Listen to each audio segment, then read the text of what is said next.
You've landed on planet 412. I'll be your captain of sorts as we navigate this strange, cryptid-filled world. Join me on the quest for truth, through the strange, mysterious, and supernatural. This is Planet 412.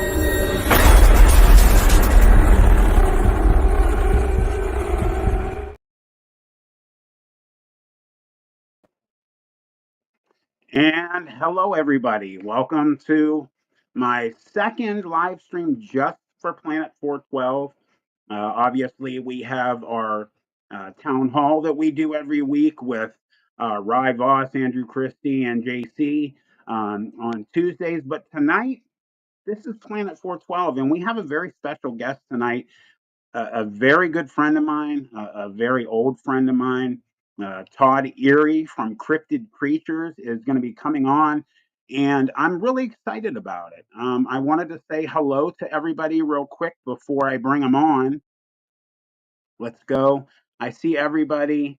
I'm so grateful to everyone for being here tonight. Our moderators, Holly Mangum, Stacy Emsch, the Squirrel Pros. I know CR Gay is going to be in here, as well as Larry Fisher. And I wanted to say hello to everybody. If anybody's new here tonight, welcome. And without further ado, I am going to bring my brother from another mother, Todd Eary. Todd, welcome, bro. Hey, how's it going, guys? Good. Thank you for being here. And you know, we were talking in the green room before. I am wearing, in honor of Todd and Brian Brock, who is his partner from Cryptid Creatures, their shirt, their merch, this killer shirt, and a hat that they gave me a long time ago. I'll turn it around here. You see the Cryptid Creatures on there. I wear this thing to death. So I love it. But, you know, you guys are, you know, as we always talk about, in my opinion, the very first show that I have ever done. You know, the most meaningful first video and interview I've ever done was on your show. And, you know, we've gotten really close over the years. And, you know, I always told you when I started the live streams, you guys are going to be on. Now, your partner, you know, Brian Brock. Hey, Brian, if you're watching, brother, we missed you. And if you want to hop in here, please come on in. You know, he had some health issues and he had surgery, and he's not feeling great. So he couldn't make it tonight, but he's welcome if he feels up to it. But, you know, why don't you tell everybody, you know, who you are and about your channel and what you're up to right now. Well, thanks, Matt. Well, first I want to say that hat is like the original OG Cryptid Creatures hat. There's very few of those out there. I don't know if anyone other than me or Brian and you have one of those. So with the on the monsters are real. I'm sorry. Do you believe? Do you believe? You got "Do you believe" here, which I love that it says that. Yeah. And so no, you know, Brian and I started this podcast, Cryptid Creatures, almost 3 years ago. It'll be 3 years ago, March this month or next month. So and we just met up with you. I don't remember how we started talking. Maybe it was just online or something. I can't remember. You know what it was, honestly, and my wife Stacy will always say it. She goes, "You know, Matt, one thing you did right with starting your own channel and getting your name out there was self promotion. I reached out to you guys. That's what it was. Okay. And I was incessantly contacting people, but you guys, for me, was and still are one of the channels that I just watch all the time. I have, you know, a number of channels that I watch. You know, I have a lot of friends, obviously, I've made, but you know, you guys for me are the OGs. So, you know, I jumped on your bandwagon a long time ago, and I have not gotten off. Well, thank you, man. Appreciate that very much. And we were glad to have you on as a guest. One of our best shows ever. And I'm sure your listeners hopefully have listened and heard your encounter that you've done. But it was awesome having you on and hearing what you went through. at such a young age, and it was just the thing about doing this for me is I just love to hear the encounters, and I love sharing the encounters to try to, you know, create some belief, of existence out there, because these things are real, whether it be Bigfoot, dog man, what have you. And apparently sometimes they can be dangerous. So people should know and be aware, Hmm. just for a lot of reasons, in my opinion. It is, and we're getting to the serious side real quick. Um, and a lot of people obviously who have heard um, my experience know that it wasn't a fuzzy, warm Sasquatch sighting. It was, a real. I believed my life was over a night, and I'm not embarrassed or ashamed to say that, to this day, I still have, um, psychological issues. I've had people comment in some of the videos I've done. Oh wow, big deal. Guy saw a dog man. He has PTSD. Well, brother, let me tell you something. Put yourself in my shoes where we were that night, 6 feet from that thing. uh, you're not going to be able to sleep once in a while from that as well. So, that's something that I'm definitely going to want to get into you with tonight is, my real good friend, Josh Nanokio from What Lurks Beneath. We talk a lot about the disappearances, the people in the national parks. And, it's really become a huge issue. People are disappearing daily sometimes. And they don't tell us anything about that stuff. So, definitely something I want to talk about tonight. But would you do me a favor, man? Would you let everybody know, like, how you got, specifically started? What made you guys want to start your channel, and how did you and Brian meet? Yeah. So Brian and I worked together at excuse me. You there, Matt? I seem to have lost Matt. I'm There you here, are. brother. I was just Okay. giving you full screen, but I'll Oh, stick with okay. I you. didn't know what happened. I was like, "Whoa, what do you got?" No, so Brian and I worked together at an RV company, and he was an IT guy, and I was in accounting, and we'd never met before. Maybe 3-4 years into him working there and me being there, and we both traveled to Oregon for work for the company one time, and that's kind of where we met and started talking. And being out in Oregon, we're talking about Bigfoot and this and that, and then we find out that our birthdays are basically 4 days apart. We were born the Oh, same wow. year. So, and we both are into Bigfoot, right? So, What month? I'm sorry, What month? November. Yeah. Okay. Yeah. I'm November 3rd. He's the 7th. Wow, that's So, great. Well, there you go. Meant to be right there. yeah. So, he was actually doing his own podcast at the time, and I was doing mine, and it wasn't anything to do with Bigfoot or cryptids or anything like that. His was more of like a sports kind of thing, and mine was just an informative kind of, you know, facts kind of thing. Mhm. I was just getting started, didn't know much about doing podcasting or anything like that. And so I started bugging him about, hey man, we should do a podcast about Bigfoot. Cause I was listening to podcasts about Bigfoot encounters. There's a bunch of them out there. Um, and I just really thought, how cool would it be to interview people like yourself, Matt? Never, ever, ever would I have thought, starting doing this, that I would be talking to people such as yourself who Mhm. have been in encounters such as yourself. So, and there's some more, there's a couple more out there here and there that you run into, that are just really, really, really intense. But it's just talking to the people, like I said, is what drives us. But we finally decided to do it probably about a year and a half after that.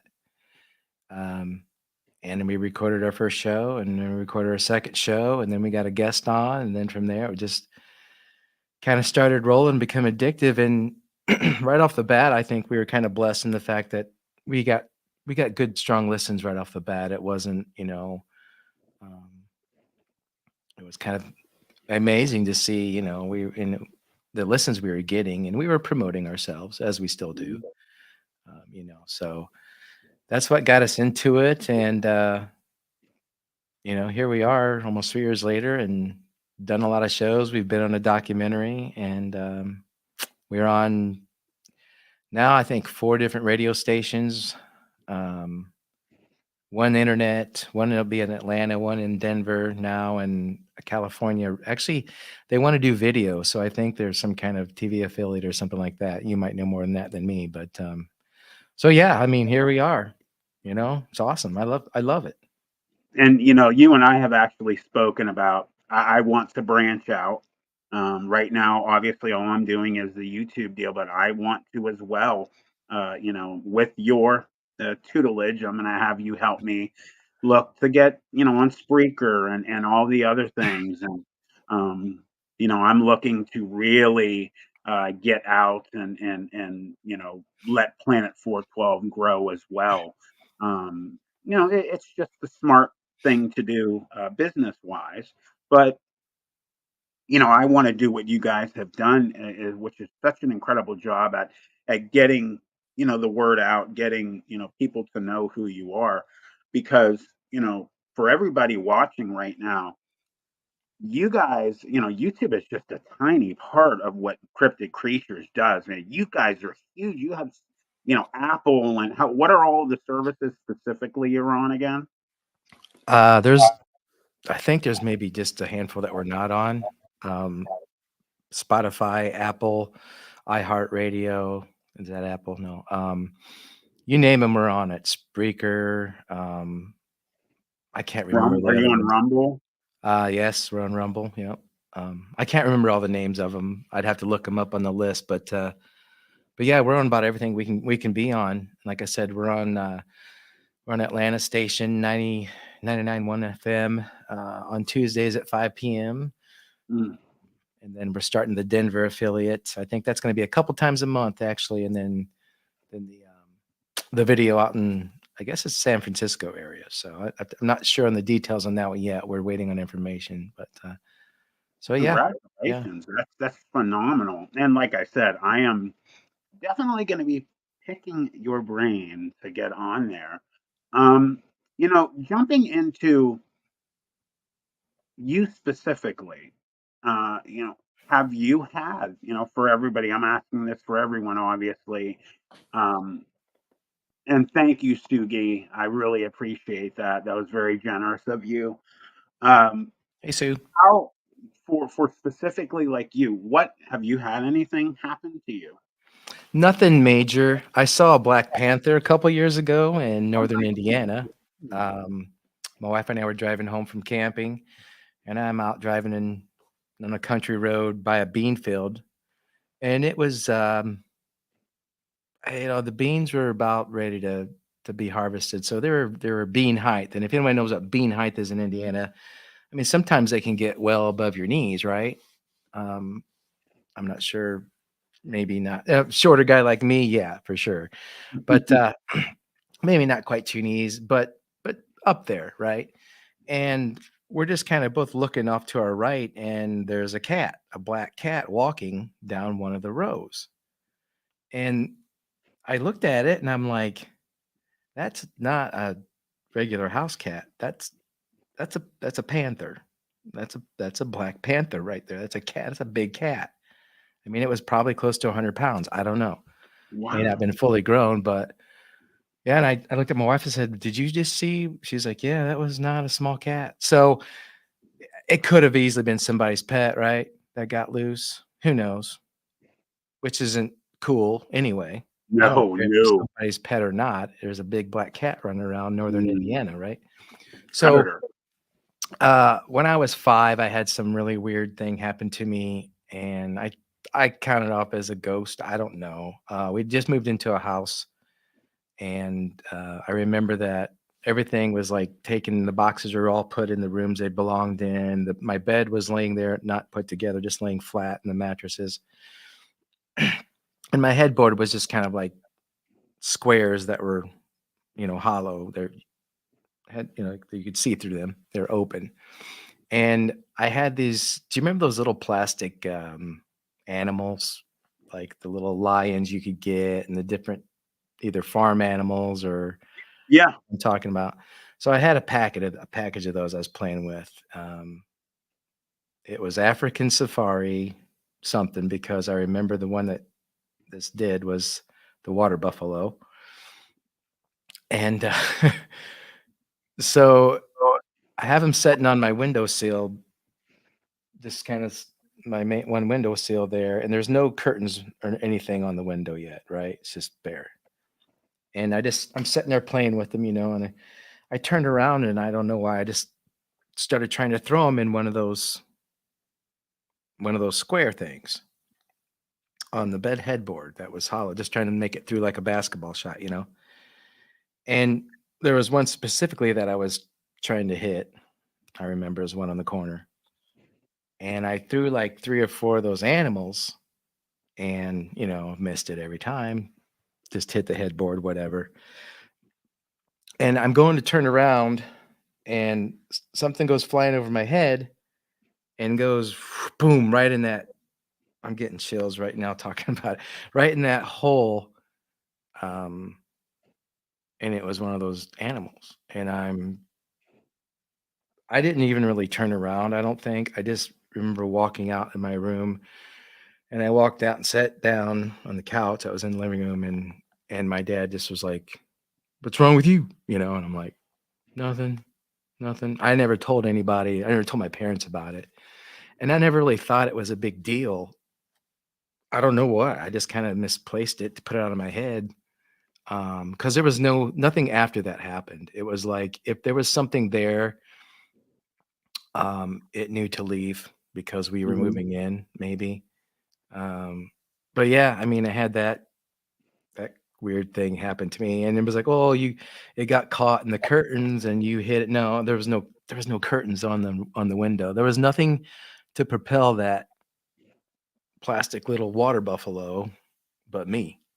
Mm. Uh, so yeah, stuff like that.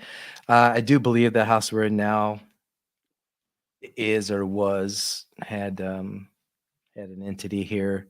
I believe the lady that lived here before, she had passed away in the hospital, they told me, but her husband had sold the house to us and moved. I'd catch flashes of stuff, walking down the hallway in the garage from the kitchen and just weird feelings in general, so yeah, but no Bigfoot sighting, nothing like that. And It's coming. I have a I'm out there feeling. looking, I'm out there every chance I get. So, you know, I love it, man. What I know is this. I have told people in countless interviews, um, something that, when we have more as we go, because just to let everybody know, this is not it for Todd and Cryptid Creatures and Planet 412. We have a lot of collaborations planned for the future.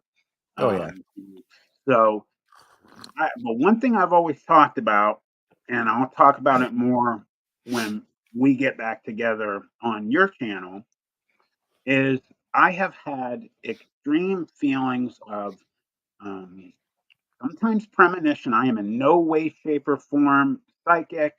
I'm not saying anything like that, but my wife, Stacy, who's Toro Pros, she can attest to this.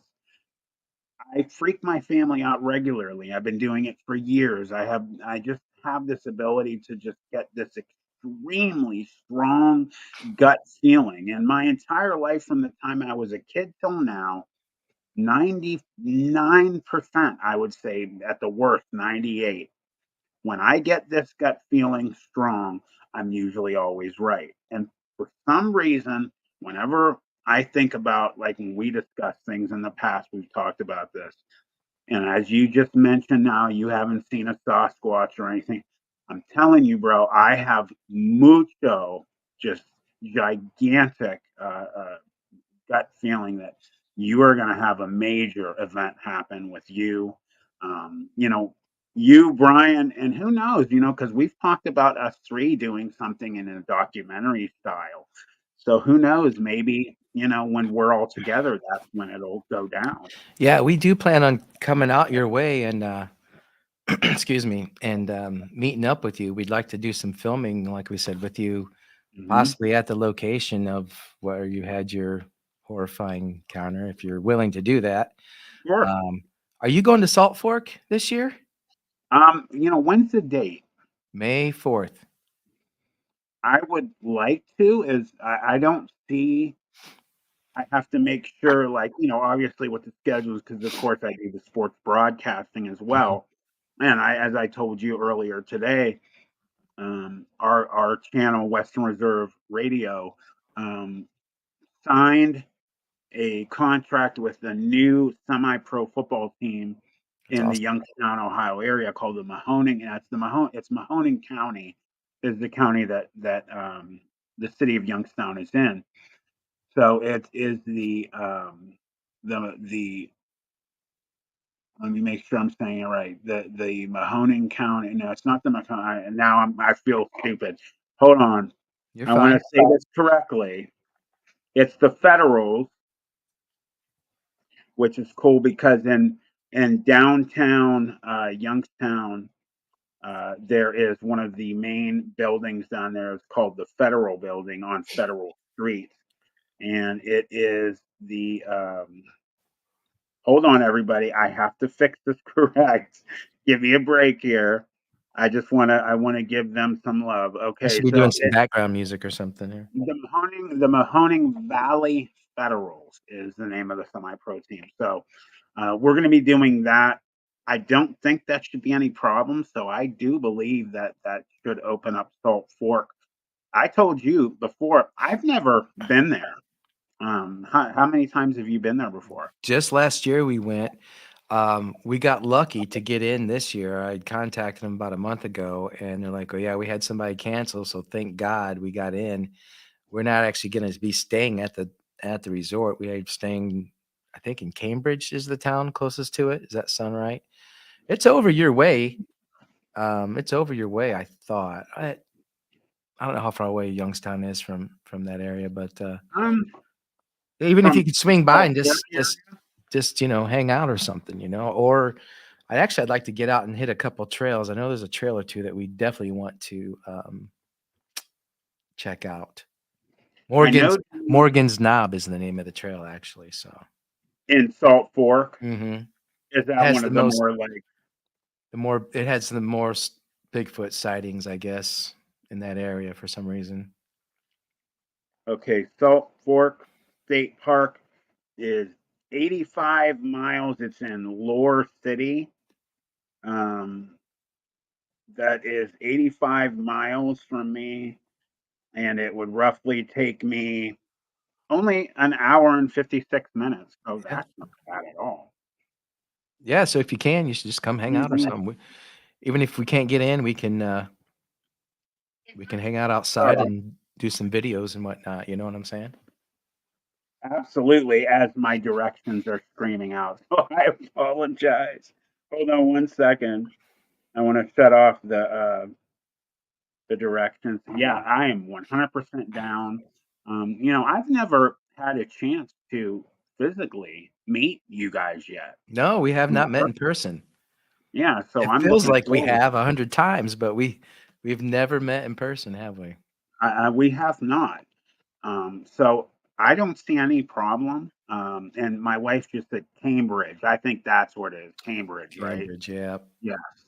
So I'm down, brother. You All count right. me in. I've always wanted to go to Salt Fork. Another area that I would like you guys to come up my way is one that I talk about that I've had an experience myself at is Beaver Creek State Park, which is in East Liverpool or Columbiana County, Ohio. Now, everybody that knows the Bigfoot lore in Ohio, because Ohio is one of the most cryptid covered states. In fact, in terms of Sasquatch sightings, I believe it is either the third or fourth. I believe it goes Washington State, California, Florida, and then Ohio for a number of I think you're most. right. Yes. Yeah. Yes.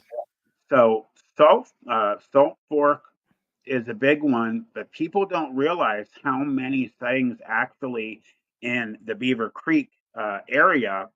Now, one of the most famous audio, and Sugi, you're right about Shenango Valley, not only for Bigfoot sightings, but for, as you're saying, Sugi, um, the Shenango Valley werewolf or dogmen have had a lot of sightings.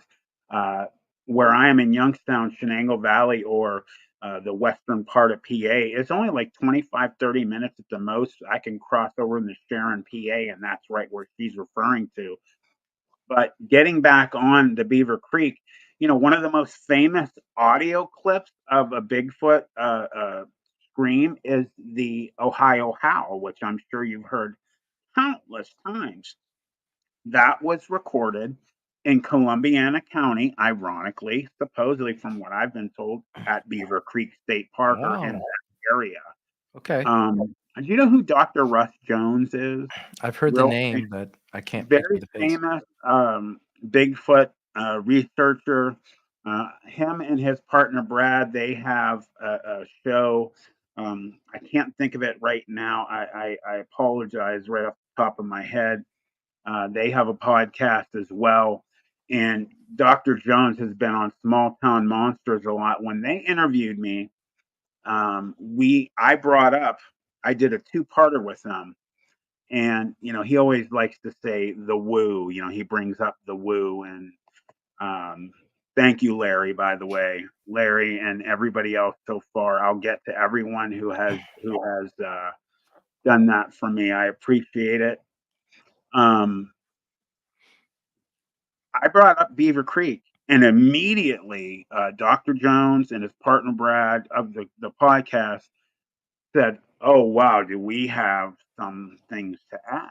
So they told me that they have spent a lot of time in Beaver Creek State Park. And his show partner actually played a minute and a half or 2 minutes of an audio file, which was a very small part of a 45-minute long audio recording of extremely close and similar sounds that or not Doctor, Mr. Ron Moorhead had recorded, the OG of OGs, in the Sierra Sounds. Very, very similar recordings, and they got that right there at Beaver Creek State Park. Dr. Jones and his show partner said, they are more along the lines of there just being a natural creature, unknown primate. But Dr. Jones actually said, because me and you have spoken about it, and I think you also believe as well in the woo, that the other side of things. He's starting to come on board with that, but they are more firm believers in the physical only. But he spoke about them getting to an area of Beaver Creek where there was like a lake. There's a lake. And he said, as soon as they got there, now he said, Matt, gigantic boulders ended up being thrown into this water real close where they were on the trail. He said these things were so huge that you get that kerplunk once something big hits the water. He said then they could actually hear these gigantic stones hitting the bottom of this lake. So you could hear these things hitting the bottom. And he said this thing, whatever it was, or multiple ones, kept throwing these. And he said, we really got nervous, and we ended up leaving. And he said even as they left, he said that they could hear, as they were going away, that this thing was still tossing these stones, making sure they could hear it. He said we got really, really scared. So Beaver Creek is somewhere I'd love for you guys to come and go with me. If anyone does not know, My second video I ever made on Planet 412 is you won't believe what happened at Beaver Creek. If you go watch that, you'll hear. And you guys, I always talk about this.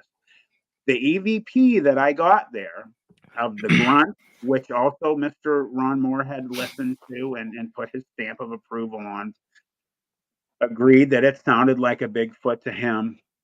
You guys, I always point that out. Brian and synthesize or use the synthesizer to bring the sound quality up. Mhm. So there was no, and just since you're here, can you corroborate for me, that there was no funny business done with that? All you guys did was enhance that, correct? Yeah, no, all I did was bring up the sound level. Because when you're recording something, let's say you're talking to somebody across the room and you just hit your cell phone, it's gonna be hard to hear unless they're screaming and Mhm. yelling. And, a grunt's not really a scream, but not that it wasn't far away from you at all. It probably wasn't that far. It didn't sound like it was trying to like grunt No. loud. It was more like a Hmm. but we wanted to enhance it to see what it sounded like it might have been making it. So that's what we did. I don't know. I might still have that on a recording somewhere. I'd have to I actually have that right here. I'll play it Oh, for you, buddy. okay, sweet. I'll bring it right off my phone so everyone Okay. can hear. So just so everyone knows, this was an EVP that I did in Beaver Creek State Park. I was told by a psychic that I had never met in my life. I had actually first met who my good friend Ernie Davio. He was on your show. Yeah. Oh, yeah. Incredible Great big, encounter. yes, and a great friend of mine. I went there to meet him and his wife for the first time. He was speaking at a Bigfoot conference the day after. He said, you want to come to this campsite. Everyone that's speaking at the campsite is going to be there. You want to meet everybody. So, long story short, I had never met any of these people. This guy named Johnny Freeman, you can look him up on Facebook. He's a psychic. Walked up to me, had never met this person in my life. Said, hi, my name's Johnny Freeman. I'm a psychic. I just want you to know and this can be corroborated by numerous people. I've never seen an aura like you have, which I've never met any. Right off the bat, I'm like, okay, so what can I do for you? He said, well, something is telling me very strong. You need to go up that trail over there, and there's supposed to be a portal up top that Bigfoot and other supernatural and paranormal beings and events utilize this stone portal at the top. I went up there, which took me a while because I'd had my knee replaced. I have a prosthetic and I was on crutches. And I went up there and, I made it up about a half an hour and I finally got up there and I was all by myself. I was probably there for, I don't know, 25, 30 minutes before, it started getting so dark. I started getting nervous and I decided, well, why don't I do the ghost hunters kind of deal and just try? I've seen it done. And I started recording with my phone and I played it back. And the reason I started doing that, besides the fact it was getting dark and I had to go down, um, it got super quiet. And Todd, a lot of people that experience always mention it gets deathly quiet. Now, I was in the middle of a huge state park. You could hear, the only thing that ended up I could hear was the stream 200 feet down below. Other than that, no birds, no squirrels, nothing running through the leaves. And that made me grab it. And so, after that long winded explanation, I'm going to play this for you guys. Is there anyone out here with me? Thank you for allowing me to be in your home, in your woods. You want to say anything to tell me you're here?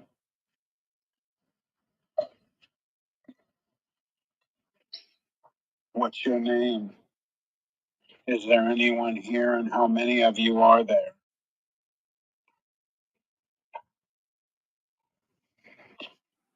Now, I assume everyone heard the grunt. Um, when I heard that, I stood up with no help. I was so excited with my crutches. I stood right up and I was blown away because I did not hear the grunt. I did not hear those two different sets of four wood knocks, which I was told, might have meaning, but obviously the last four I asked how many of them were there, and it had four wood knocks. I heard none of that with my own ears. um, Blew my mind. And the next day, I had some other things happen, which, again, if you go watch that video, guys, my second video on Planet 412, you can see what happened. I took pictures of everything that occurred. It blew my mind. And, when I came down, I grabbed Mr. Freeman, and he tells a funny story about, Matt's a big guy, and he grabbed me. He said he lifted me off my feet. He didn't mean to do it, but he laughs about it. It was incredible. And then to have Dr. Jones and his show partner corroborate that they've had incredible things happen with them really blew me away. Um, but one other place that I'd love to go with you guys as well is a gem in Ohio, is Cuyahoga uh, National Park up in the Cleveland area. Have you heard of that one? No, I haven't actually. It's actually one of the most well hidden gems in the Ohio area for Bigfoot experiences, sightings, calls, and whatnot. So a lot of people don't know about it. And Cuyahoga County is in the Cleveland area. And that's definitely another area that I would love to go with you guys. So after all of that and me overwhelming this conversation, I apologize. I that's the broadcaster in me, Todd. I just keep going. I'm the same way, brother. No worries. Um, what I want to do now is go back to what I kind of alluded to at the beginning of our conversation. And that is something, honestly, it's very serious to me. Um, it's very concerning as well that there isn't much of a bigger deal made in the press. Now, I know that there's a lot of cover ups going on, but the disappearances in national parks, your thoughts on that? Yeah, I mean, we've done a couple shows on that. We have a missing series on the podcast where we talk about missing people that come up, in parks. And the strange thing about it is, you know, a lot of these there's always search parties, there's always weather issues that go on, it seems. So you want to think that the person becomes, lost out there, but in a lot of these cases, they're not finding these people at all. Um, and there's a lot of strange. The strange thing about it is a lot of these guys are hunters, and veteran hunters, experienced hunters. And if you are a hunter or you know anything about hunting, these guys know the woods that they hunt in very well, most of the time, um, or they've scouted it pretty well. Normally, you don't roam through the woods very much when you're hunting. You're kind of sitting still. And how do these guys come up missing? You can't find. There's nothing. No backpack, no gun, nothing. Um, Guys with families who wouldn't just wander off and leave. You know what I'm saying? I'm gonna go out for a pack of cigarettes and never come home, kind of thing. So, is there something out there? Yeah, we know there is. We know there are, right? You especially. Hmm. Um, yeah, I mean, there's definitely things out there that could be harming people, and maybe more. Is it Bigfoot? I don't know. Is it Dogman? I would put money on it that I'm sure he's part of some of it. Sure. Could it be aliens? Yeah. I mean, people don't understand the world they live in. I think a lot of us are sheltered as we grow up, and taught to things that aren't real, or things that are just a mystery, you start to realize, me myself, as a kid, the thing that scared me the most terrifying thing to me was a werewolf, Mm. you know, and they're real. Yes. I mean, No, this. 100%. Yeah. So what the heck, and you hear about all these other things and creatures, and I mean, there's something going on. There's some kind of dimensional portal. There's some kind of I don't know, but there's something going on. These people aren't making these stories up. Not all these people are coming forward. And I've always said this, and we say it all the time.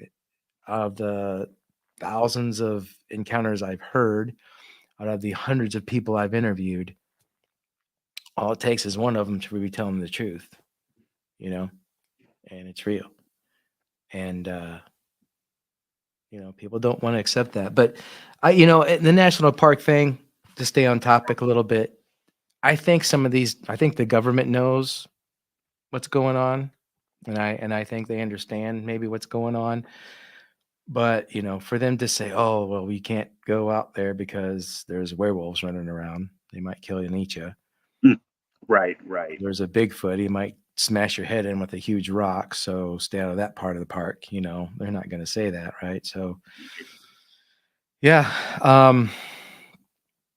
I, I don't know. I mean, it's just the one story that strikes me the most, I guess, is guy's name was Tom, and he was hunting with some buddies and a couple of their kids, and they were in a kind of ravine, and they all kind of walked about 100 yards in the wood line off of the trail.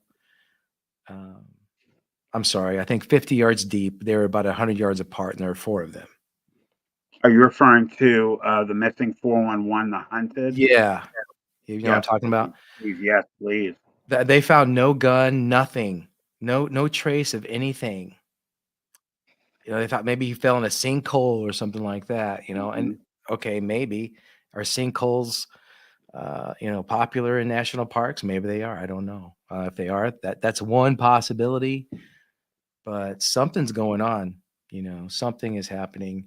You hear a lot of people actually come up missing in the Grand Canyon National Park. Mhm. Um, yeah, Yellowstone's probably. I mean, there's a lot of stuff in Yellowstone that can take you out. Period. Right. That one doesn't surprise me as much. I mean, you can get stomped by what, buffalo or elk or whatever, moose. There. There's probably could be some grizzly bears running around Yellowstone up here in the northern part or near Glacier Park. You know, the weather in general if you got lost out there. And I will say this, I've been up Mount Hood. I've been in very dense North Pacific Northwest forestry, and I will tell you, if you're in certain areas and you step off the trail and you lose your sense of direction and you get a little too deep and you can't see that trail anymore, you're screwed.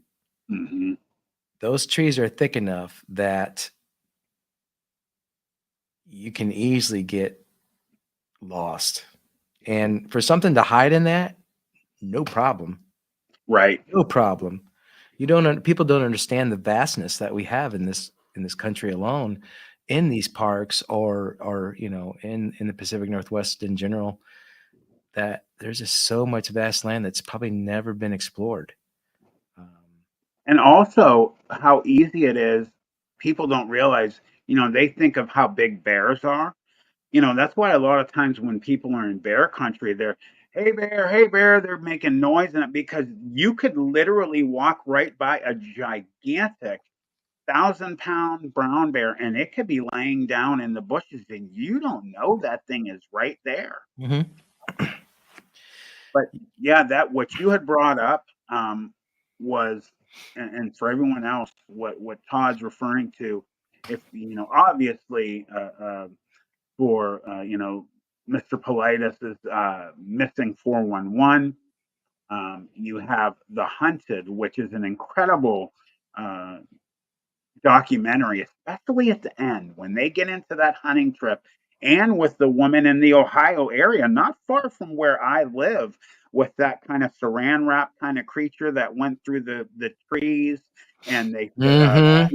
in the van saw the UFO That fly was over. a that was something cloaking. Yeah, I don't that know was a what. predator effect. That was some kind of creature using the cloak.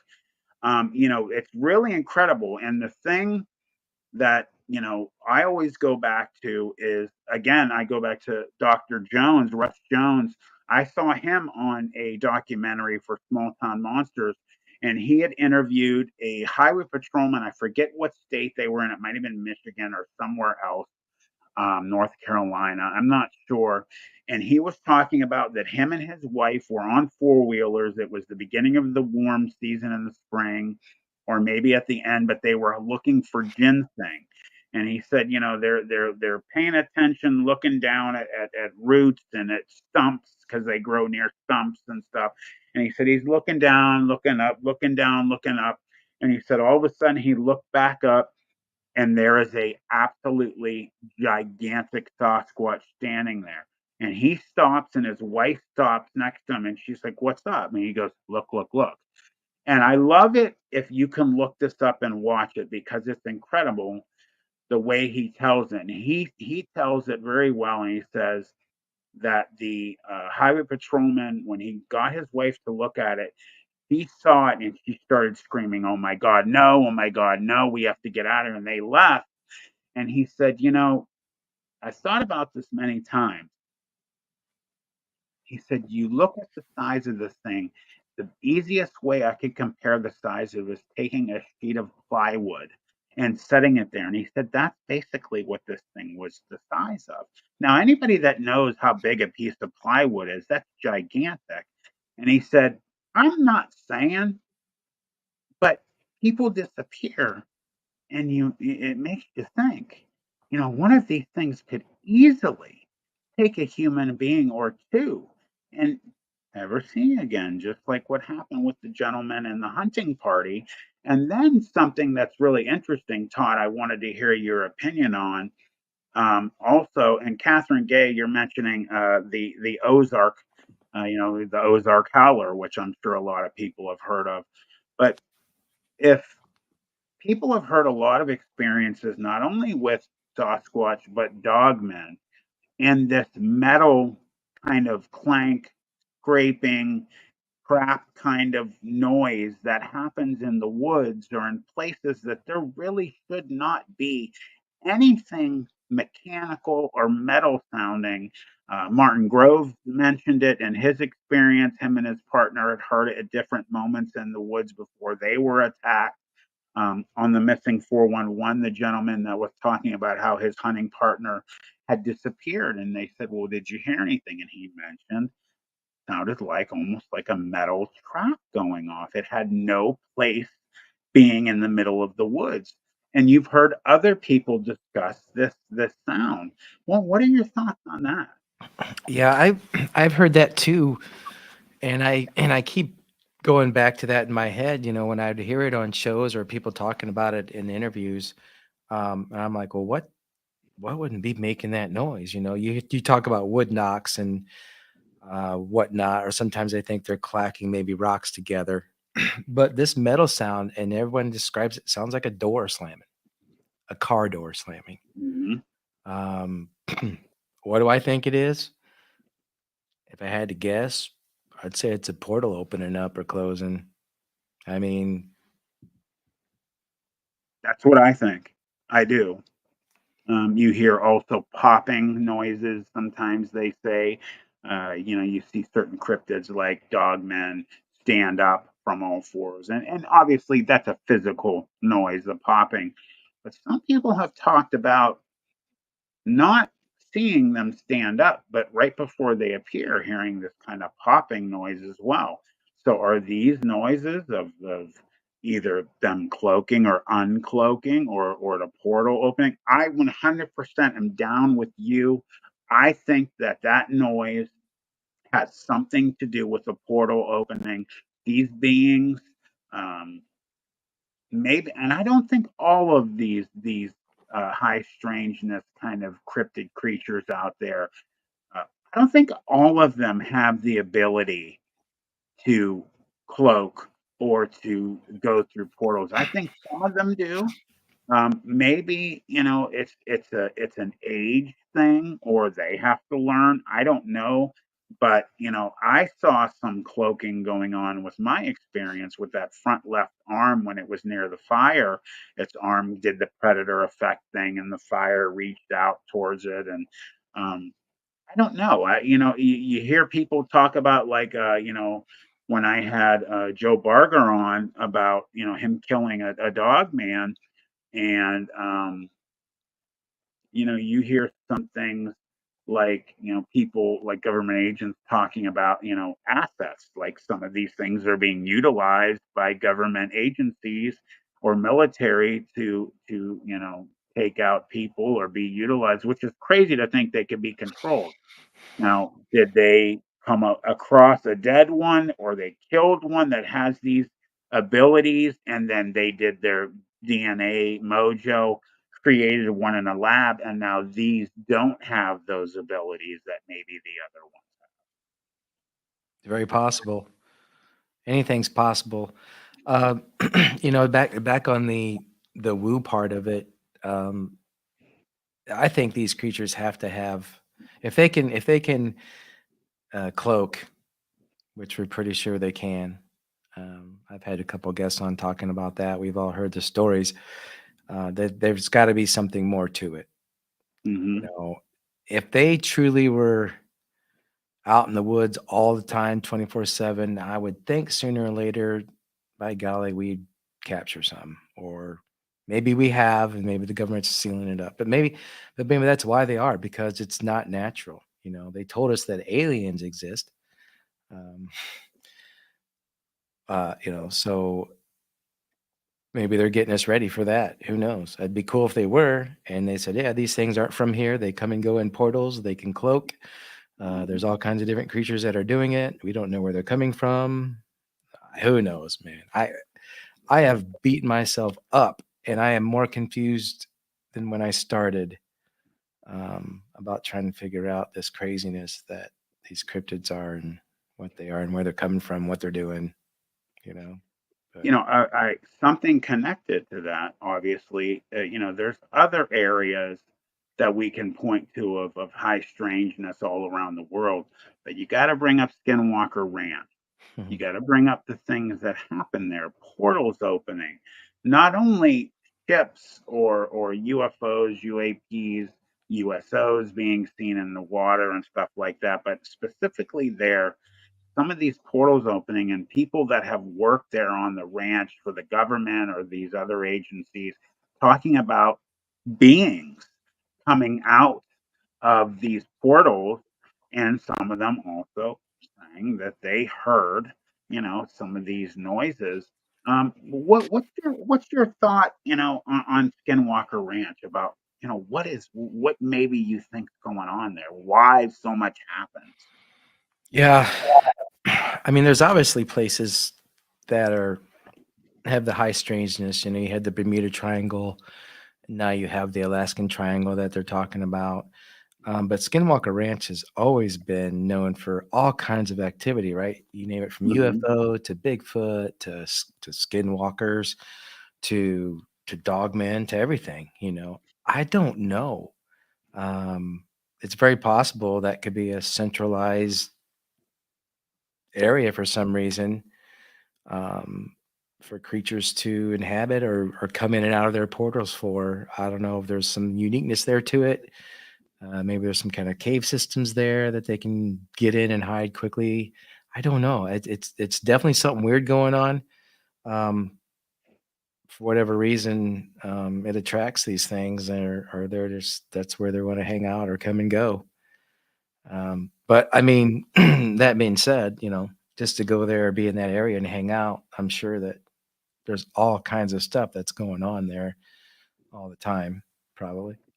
Would you, if you ever got the opportunity, Oh, want to? definitely. So Oh, would I. yeah. I mean, would I be scared if I saw a Bigfoot or anything? Hell yeah, I would. Hell Mhm. yeah, I would. But I would like to have, I would like to have just that closure of, okay, I saw it with my own eyes. There's no doubt ever, and there's really not. I don't have any doubt anyway that Bigfoot exists or stuff like that. It's just to actually see it for yourself, to get that closure and say, "Yep, okay." So yeah, I'd be up for a trip to Skinwalker Ranch. Let's go. I'm down too. One of the things I was actually just talking to one of my friends um, the other day was about, I'd really like to get together, and this is something that I've been waiting to talk to you about, and we'll talk about it, privately. There are things um, that I want to do with the channel and do kind of, you know, different things that not everybody does. And that's get some of my groups of friends that have channels and go hit some of these areas of high strangeness. Um, what I found out is that there are surrounding areas, specifically this one ranch that is parallel or right next to Skinwalker Ranch, where apparently you can get in there and you can have full view of everything over there, and apparently some things happen.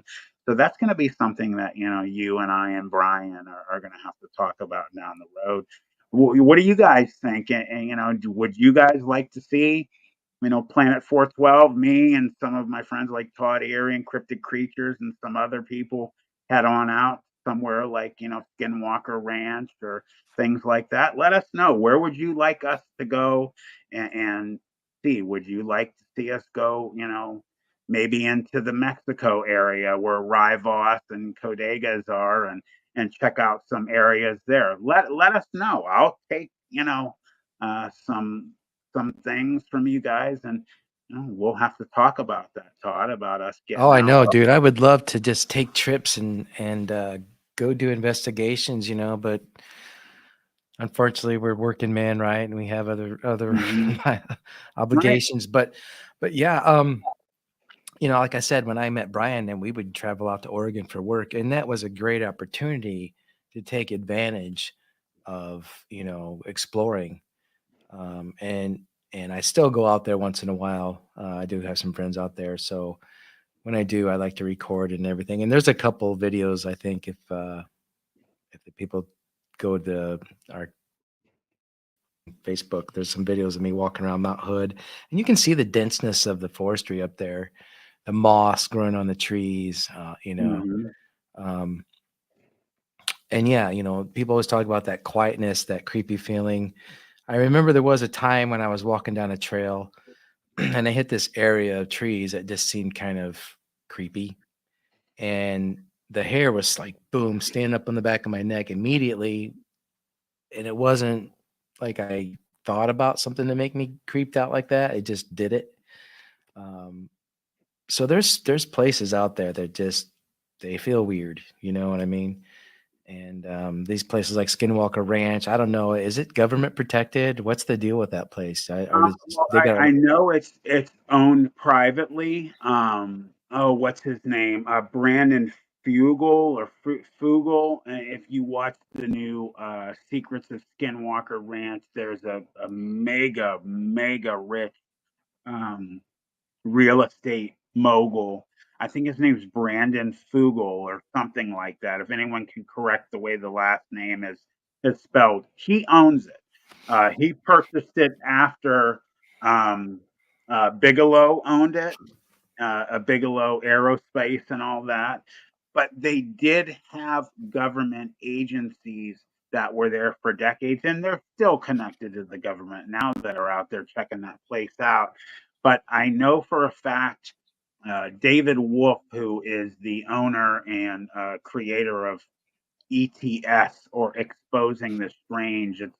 It's a really awesome documentary channel and company. Good friend of mine as well. We were discussing it. One of the other people I've been talking about, us getting out and doing things, um, told me about, when I brought that up to him, he said, um, you know, we wouldn't be able to obviously get on the ranch itself, but there is a ranch literally right next to it that butts up right to it that they allow people to come in and do their investigations and stuff. So definitely something again that I would like to do. If staying on this subject, Todd, I was looking where at Skinwalker Ranch on a map. Sorry. oh, go ahead, that's fine. But I'm just going to throw this at you aside from Skinwalker Ranch. If there's somewhere, now we could go from ghost to, because there's a place that I'm extremely interested in. I'm not going to drop the name here because this is something very strong possibility that all of our peeps are going to be able to see us go and do a documentary on, which I want you to be a part of. If there's somewhere you could pick aside from that, where would you like to go? I'll tell you a place that I'd like to go, and I'm going to go to this year. I think I'm going to try to plan at least a long weekend for me and my wife. Is Hocking Hills, Ohio. Mm, There's a lot of activity going on down there. mhm. Richard, I can't remember, McClandish or whatever. Good. Yeah. I was just Did down you go there. to the pit? Are you crazy? Well, Did you go to the I did pit? not go to the pit. About a month ago, me and David Wolf, went down to visit Richard McCandlish and his family, and I interviewed him, which to let Awesome. everybody know there's going to be an interview that I just have to edit it. Isn't that always the thing you got to edit? I Yeah, have like 7 interviews I have to I edit, know. You just got to but jump on them and get them done, man. I know how it Richard is. McCandlish is an amazing, and I'm glad you brought him up, an amazing guy who has had crazy experiences with dogmen, Bigfoot, and all that. Hocking Hills specifically, I went there last year for the first time. I have never seen in my life anywhere in Ohio that is so forested, covered with greenery and woods. It was absolutely mind numbing. And there, when the commercialized part of that conference, the streets are all shut down. There's thousands of people all over the place. But actually, I got my wife and daughter to say they want to go. You can rent cabins there That's what I want to do. right in there. And when I talked to Richard about it, he's like, "Yeah, man, let's," the way he talks, "let's go down there and you guys come down and we'll go. I'll take you to the pit." And so we are going to do that. And you're going to come and we'll go together. You know what? Was it Todd Poling we interviewed? When we interviewed Richard too, but his friend Todd Poling, who I think hangs out with him and goes there, who had a Bigfoot encounter, and we got him on the show. He was talking about, yeah, you guys come down, we'll go hang out the pit. Maybe we bring your sleeping bag so we can stay. I'm like, hold on a second now. Wait a minute. I don't know about that. I would definitely go like to check it Yeah, out. But yeah. yeah, dude, I want to get out to a lot of places this year. I know Brian and I keep talking about it, but we need to get out to a lot of places and just start filming stuff and taking a camera and filming stuff and just going on trails and hikes, talking with you, getting together with you and everybody else we can, and just doing some interviews and putting it together. And we need to put a cool documentary together for everybody to watch. I'm really excited about trying to just get some content filmed for that. But yeah, Hocking Hills definitely is a place I want to go. If I could go to another place, I mean, who wouldn't want to go to the Patterson Gimlin film sighting? You know what I'm saying? Oh my goodness, yes. Bluff Creek. I mean, That would yeah, be I an awesome agree. I'm lifestyle. sorry, I was answering somebody Oh, you're here. good. Go ahead. Go ahead. I can keep But talking about yeah, this. Bluff Creek, um, is, I mean, my God, how do you get any more? And by the way, for anybody, and I get really irritated. Um, some people that still are in that mind, oh, that's a guy in a monkey suit. Let me tell you something. That is the 100% most real video I have ever seen of a Bigfoot. That absolutely is real. You see muscles moving. You actually see the in the right quadricep, the muscle that has a lump on it. I forget what it is. Um, and then they have, anyone that wants to see, you can find online that what they've done with these computers and stuff, they've really brought the detail up on that picture. Let me tell you something, man, that's not fake. No, the saving grace of that film is that it was filmed in 1967 and filmed with the equipment that it was filmed with. It wasn't filmed with digital equipment. And I think that's the reason why Bigfoot is blurry. I think whatever this woo is, I think part of it is the fact that they can disrupt any kind of digital frequencies. Yes. How people talk about how their phones go dead or their phone batteries drain down. And that's why. But when Roger Patterson was shooting with his 18 millimeter old school camera, Mhm. right, with the old film and reel, I don't think that that affected. It wasn't digital. It was on that frequency level, and that's why I got such a good shot of it. That's why today you really can't, necessarily get a good shot. Probably there are some good videos out there. The um, Memorial Day footage. I don't know if you've seen that, where it shows the Bigfoot step up behind a rock and walks across, and then looks like it picks up a baby and walks away with this baby. Yeah, Yeah, I that mean, looks real to me too. I'm that looks glad real to me. And the reason I say that is because of how it the walked. baby pushes away from the mother Yep, too. it does one of these. Yep. Yeah. The way the mother walks, if you watch her, and if you talk about the Bigfoot walk, their legs are always bent and they're moving, but their upper body kind of stays still. And she was just locomoting on her legs, and her body was just. And I think that's why people think that get that floating effect. You know what I'm saying? Mhm. Because when we walk, we're up and down, but they can walk without movement, without bobbing up and down. Yeah. Um, One of the reasons why they probably are good at staying hidden. They don't move as much, but I think that's why you get that gliding effect. But yeah, I mean, who's going to say, you know what? I got a great idea. Let's let's make a costume and fake these people. Oh wait, we better put boobs on it too. Breast. Yeah, Let's put some breast. boobs on it. Right, right. That's the thing that gets me. The boobs really kind of seal the deal Me for too. me. Like, again, like you said, back then, who's gonna think about putting breasts on it? You're gonna think about making the most manly looking male Sasquatch that you can. So I 100% agree with you. And I just had to comment real quick to Mike A. He commented about the LBO. That's another place that Oh that yeah, I want to go. Um, Barton Nunley, one of my really good friends, and go check him out at Inhumanoids. He's having a release of a new video tonight as well. So check him out after you guys leave.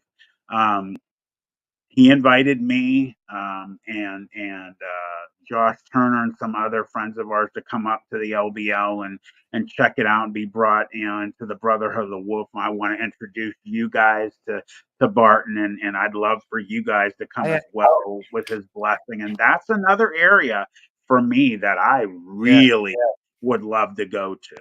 Yeah, me too. I definitely want to go to the LBL. In fact, we went to a conference and met Barton and Martin, and Daryl Denton was there.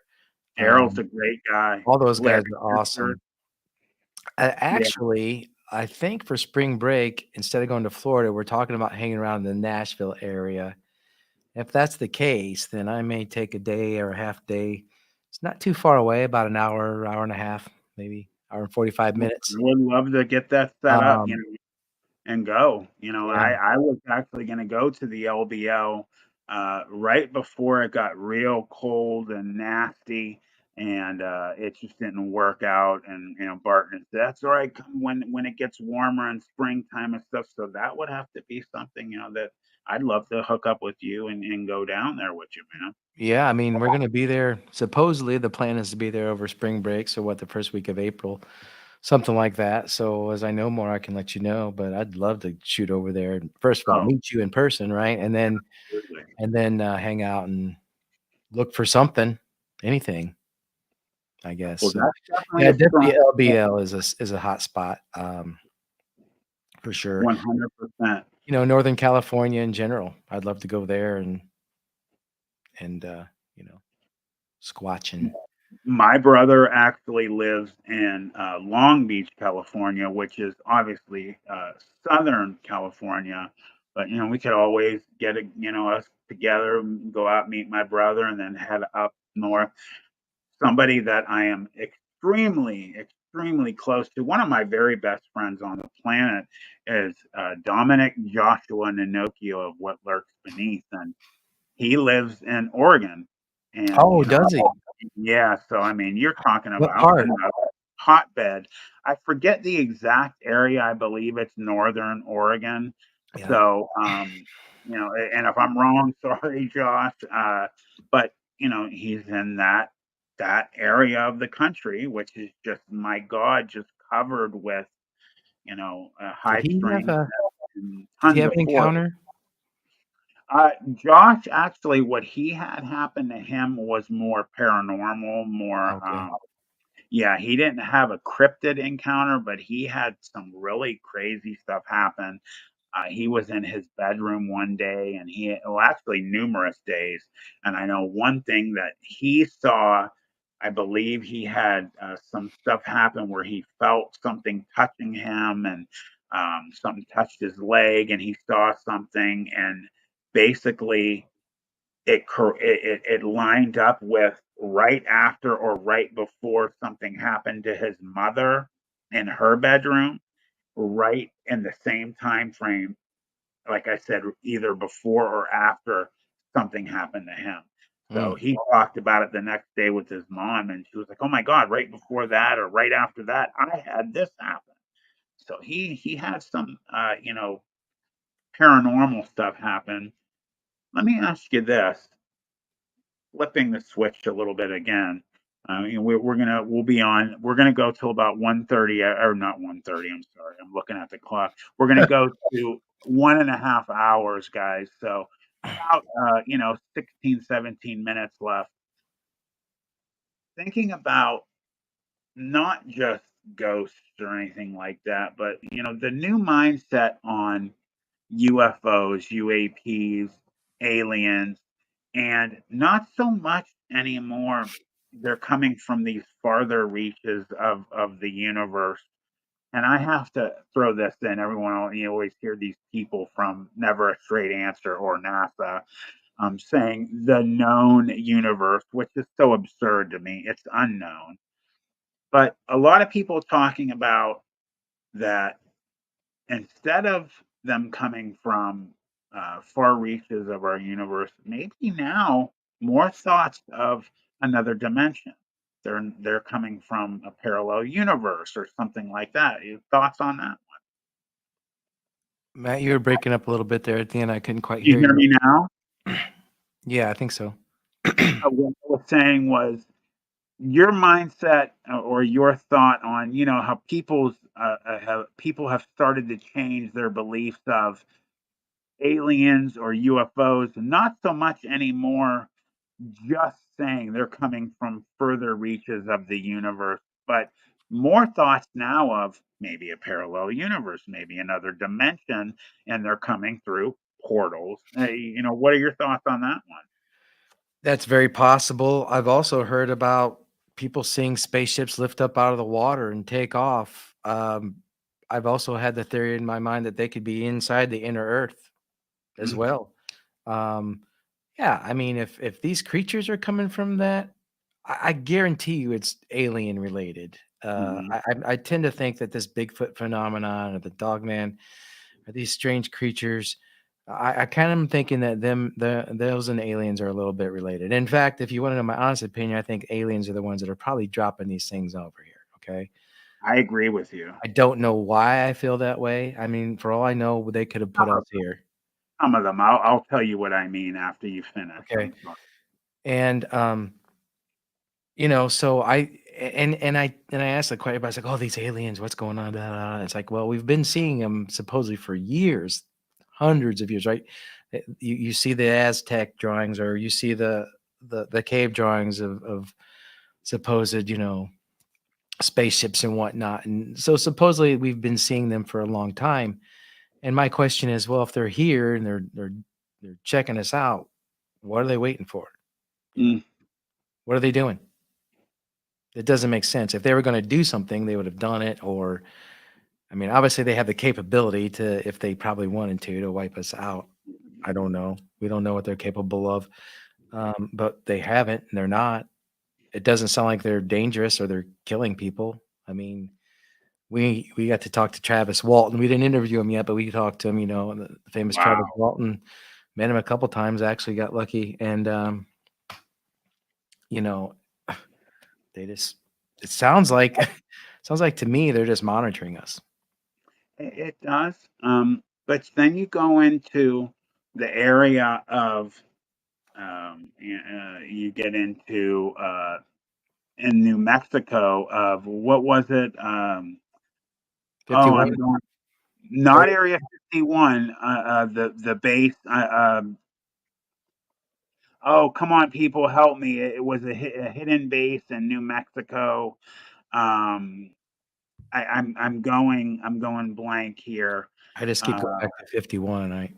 no, it's not Area 51. There's a hidden base in New Mexico. I know one of you guys out there know what I'm referring. Dulce, New Mexico. Thank you, Larry I'll Fisher say and Sugi. You look at that and you hear about what they have, some of those vats with human body parts floating. Thanks, Rye. um, you hear about stuff like that, or some of them supposedly the reason that they're getting, they have an agreement with our government that they're allowed to get maybe certain number of humans. And what they're doing is they a lot of times will have these vats, well, they'll throw uh, human body parts in it, and that they actually, even I've heard this one story that they get high off of um, some of our brain chemicals and things like that, which, I mean, you never know.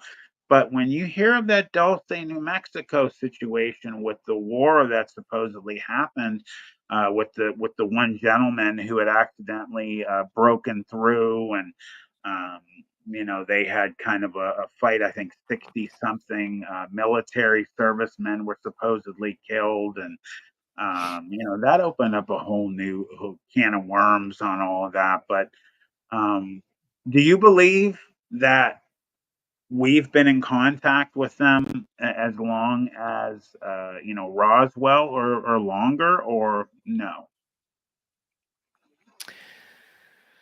I don't think that they I don't think that they're going to come forward and say, "Hello, humans, we're aliens." I Hmm. don't think that their masters meeting with our head government and talking, and I don't think that's the case. I want to say that um, it's a bigger scheme than that. If you look at, sometimes I just look at like a map, and you just kind of, I'll look at a map. You talk about you want to go places. I'll be looking at a map of America, and I'll be looking at the forest dense. You can see on Google Maps the forest dense, density of different areas. And like, oh, that's pretty thick forestry. Maybe I should check that out. Or yeah, there's this place here, or the Appalachian Mountain Range, what have you. Um, and if you think about it, and you zoom in to these forests, or you just zoom in general, we are so small. We're microscopic almost to this planet. You know what I'm saying? We cannot be seen with the naked eye looking down from space onto the planet. You know what I mean? We're just tiny, tiny little things. People don't understand, you know, how small we are on this earth, but we feel like we are the biggest thing here because of our culture and what we've done, and we've built these cities, and we fly in planes and all this stuff. But if you just look at it in general, we're nothing. We're just these tiny little things getting from A to B somehow. We found our ways to do this and we found ways to do that. There's a bigger scope of things out there, a lot bigger scope of things out there. And I think maybe aliens are part of it, maybe have something to do with it. I don't think that, you know, I mean, to be honest with you, like I said, we could have been put here by aliens. We could be, this earth could be, what I want maybe they're angels, you know.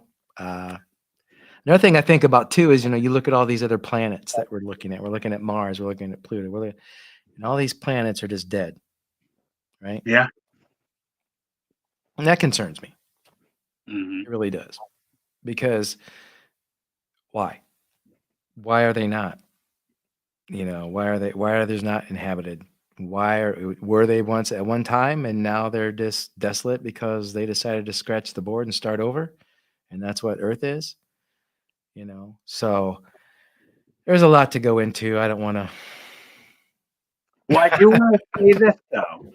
I talked about this with Rye Voss and JC and Andrew Christie this past Tuesday and our other live stream that we did.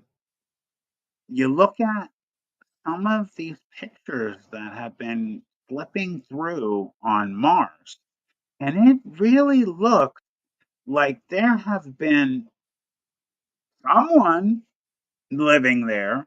Now, let me tell you something. That face of Mars is 100% real. That is not just some way that the sand blew or the rock. That's not pareidolia. That was obviously made. Yeah. You look at some of the pictures these rovers have found, and then looks like there's some machined pieces of suits, weaponry, tracks from some kind of vehicle. Same thing with the moon. You have all these pictures popping up of a moon base there, and they never show us the backside of the moon on the dark side. Why are they not showing us that? Why doesn't it revolve and show us that side to begin with? You get Why into does the it glow? right. What you get in the discussion of um, why, like Rye Boss had brought up, why does the moon have rust on it? Why is there rust? If it doesn't have an atmosphere, how could it be rusting? Um, is it hollow when they slammed the the one thing, I forget what exactly they slammed, either a satellite or part of the rover, whatever they brought up there, and it can be corrected by whoever, into the moon back in the 60s. You always hear that famous saying of the moon rang like a bell for, an hour or something like that. So, um, is it hollow? Is it like some of those people say? Is it a base? Is it hollow inside with other things? Why haven't we gone back? Exactly. We lost the technology to go back. Um, But we can go to Mars, right? We can put a right. rover on Mars. I think That's the we thing. were warned. Yeah, I don't know that we ever really did go to the moon. We may have tried, but I Hmm. think maybe we were turned around and told to go Hmm. back. And you're right, Matt. Why aren't we going back? If anything, why aren't we going up there and just dropping rovers all over the place and just checking shit out? Because it is another planet. Why would we not? Why would you not? It's the closest thing to you. You could supposedly get back and forth to it pretty damn easy. Why would you not? Why would Hmm. you make a space station out in space, not put it on the moon? I You see what I'm 100% agree. saying? It makes no sense. And again, you getting these people that have these amazing telescope setups, and they're getting pictures or video of tunnels on the moon, um, ships flying across the surface of the moon. Um, there's something going on here, and it seems like we're getting, instead of just one thing every decade, there's starting to be more of a regular trickle now starting to come. Do you believe maybe that we're starting to get finally to an area where we might find out some really big proof that there are things out there that we've never been told about before? I'd like to think so. Um, like I said, the announcing aliens or the government not denying that aliens are real, unless that was a cover up for something else. But yeah, we know there's stuff out there. There has to Mhm. be. This universe is too vast, right? Like I said, we're just microscopic things from space view. Just out of the atmosphere. You can't see hell. You can't see people from a plane. You know what I'm saying? Mhm. Right. And as vast as this universe is, as we say it is, or we think it is, which maybe we don't really know, there has to be something else out there, right? There's no way. There's no You way know, that God and I know maybe people think, well, maybe he doesn't believe in God because he's talking about aliens being angels. No, I do. I believe in a superpower higher creator, uh, but I don't think that he would just put. If I was, I'd have a bunch of Earths going on. You know what I'm saying? I'd give a ton of people the chance to live their lives and everything like that. So there's no way that there's not something else out there somewhere somehow. and like I said, I had mentioned, anybody that saw our live stream for this past Tuesday, we talked about a lot of these subjects. Um, Something that I'm extremely passionate about and that really gets me going is, and I wanted to jump on this before we go. Why, in your opinion, why can't people fly over the Arctic? Why are we not allowed to fly over Antarctica? What there's a reason. Like if it's just desolate ice and snow and there's nothing, why are we not allowed to have people out there? Yeah, something's going on there, right? Mhm. Um, does it benefit the flight pattern? Would it benefit flight patterns to go straight over in two? I don't know. I'm guessing maybe. Yeah, probably. I mean, why couldn't a plane take off from Canada or New York City, fly straight north over the Arctic, down over the other side, and hit whatever the heck's on the other side, China? Um, Right. that's a good question. There's a lot of things in this world, in this earth alone, that are mysterious in itself, right? Just in that fact that you have to be able to accept that there's this craziness going on. And that's just a whole nother thing. What is up there? Um, why is it so cold if it is, I always say, believe nothing what you hear and half of what you see. So if it's not, what about the South Pole? I mean, nobody ever talks about going there either, really. I mean, is it just what's down there? You know what I mean? Right. Is there anything there?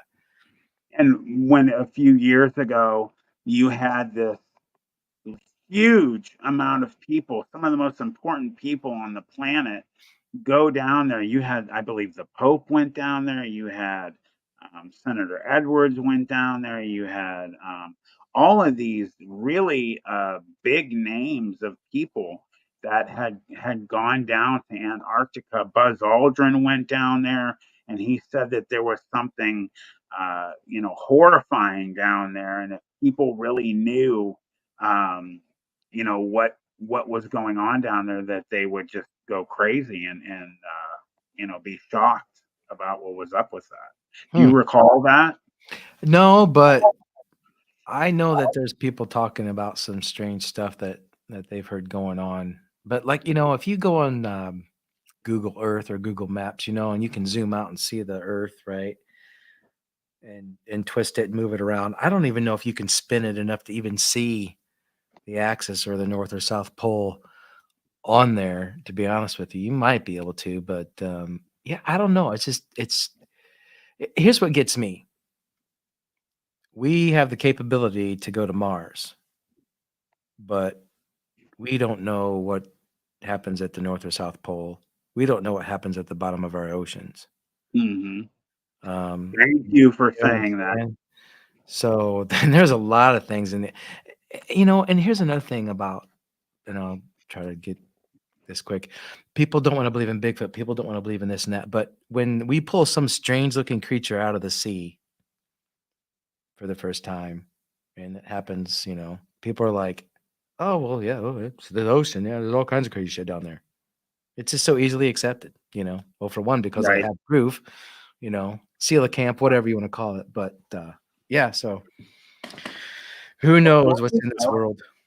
I want to say this last thing. Have you ever seen those crazy pictures and video of the hole that's supposedly in the center? You think of the incredible story of Admiral Byrd and him going and flying into the inner earth and going inside and meeting another civilization and taking his mass amount of people and naval ships and being attacked. And we'll close on that one. Your thoughts on that incredible story?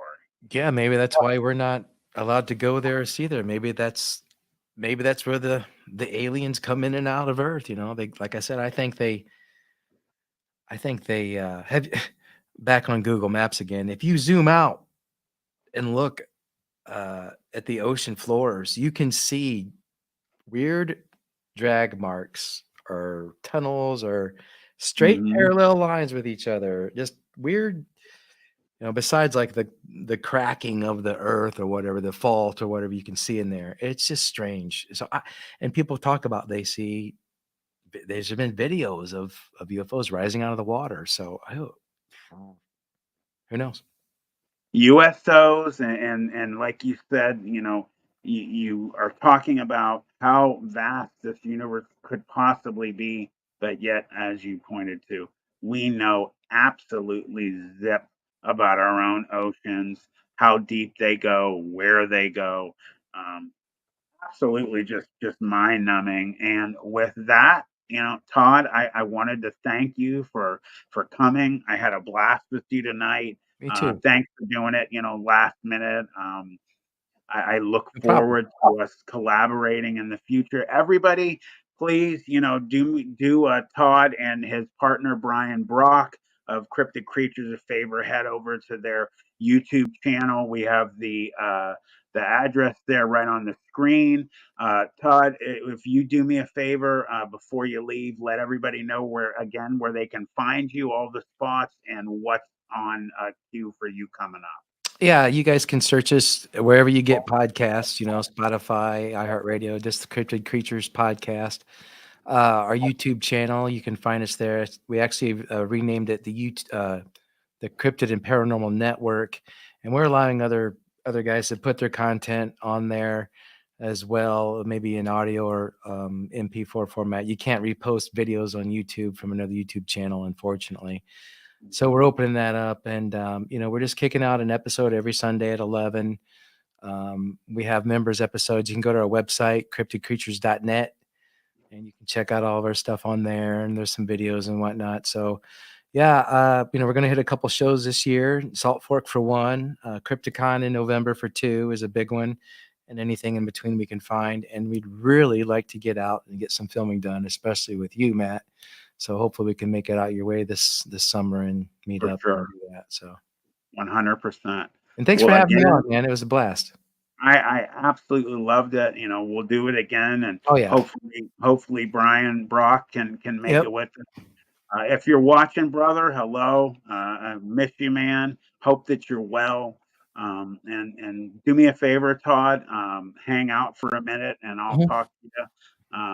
I'm going to say goodbye to everybody, and thanks again for being here. All right. Thanks, guys.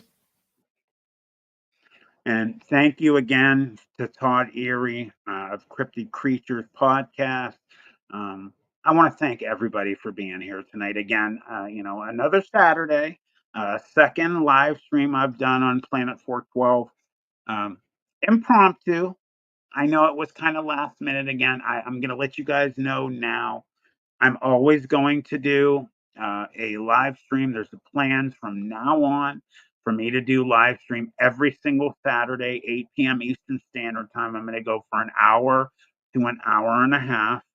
Um, I also have our paranormal and supernatural town hall that we do every Tuesday with Rye Voss of Codegas, also Andrew and JC of Sasquatchers. The three channels have come together, and we have our amazing, and thank you, James, last second doing that. In fact, if you go, guys, to Planet 412 and you look up under the live streams for upcoming events, you will actually see that we have a live stream already set for this upcoming Tuesday, and we have our supernatural town hall, and that's something we've had a great time at. So I wanted to thank you guys again. Thank you for coming. Thank you for being part of the extended Planet 412 family. I call you guys my 412lings. I love you guys. The channel is growing. We're going to do a very special video and live stream. I'm just under 10,000 subscribers, which is mind numbing to think. I'm almost to 9,500. I don't know where I am at this second. But I couldn't do this without you guys, man. I can't tell you how much I love you. I really do. I really appreciate every single one of you.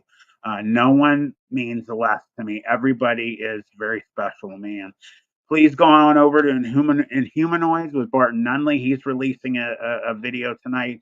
And please also go over to Paranormal Roundtable with Josh Turner in their group. So you guys have a great night, and we're going to break on out.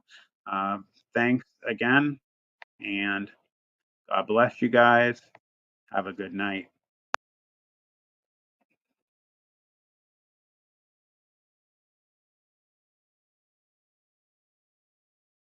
Thanks so much for tuning in. Don't forget to like and subscribe, as it greatly helps out the channel. I'll see you next time on Planet 412.